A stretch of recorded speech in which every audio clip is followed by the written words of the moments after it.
天突台风一天比一天强哦，现在已经是强台的等级了。那么最新的动态，我们请气象主播建良告诉大家。是的，徐慧，马上带大家看到最新的台风动态。我们看到目前台风位置是在鹅銮鼻东南方的460公里的海面上，其他现在速度已经是相当的稳定，持续以每小时呢18公里速度往西北方来做前进。那我们看到呢，目前台风在这个位置，预计晚上到这边开始，这个暴风圈呢就会触及到台湾的陆地了。那礼拜六开始，台风来到这边，大概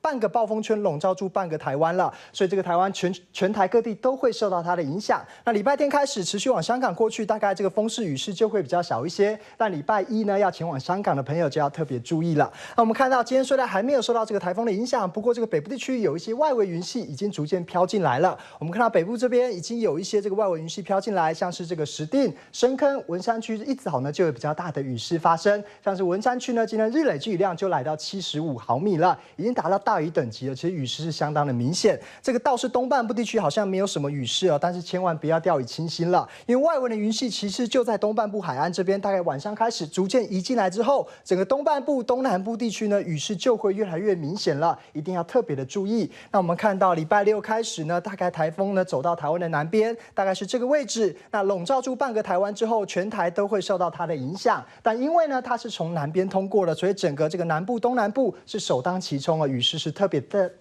的大，一定要特别的注意了。那我们看到这个台风持续的通过中央山脉之后，整个西南风吹上来，西半部的雨势也会变得比较明显了。因为台风呢本来在这个地方过来之后有中央山脉的阻隔，所以这个雨势不是相当的明显。但通过中央山脉之后，整个西南风吹上来啊，这个西半部的雨势就会越来越大，一定要特别的注意。可能等到礼拜天开始往香港过去，这个雨势呢才会逐渐的变小的。那接着我们也看到这个气象局发布这个天度台风总雨量的预测图了。我们看到呢，主要台风是由这个方向过来，所以雨势比较大的会是这个东半部地区，还有这个南部地区雨势是比较大的。像是这个平地地区，大概最多都会来到600到700毫米，这个雨势是相当的惊人。那山区更是多了，我们看到最多的雨势会来到900到1100毫米，这个雨势呢下来可能就会有一些灾情传出来了，一定要特别的注意。那相对来说，整个这个中半部地区还有北部地区雨势是比较小的。我们看到这个最多大概也会来到500毫米左右。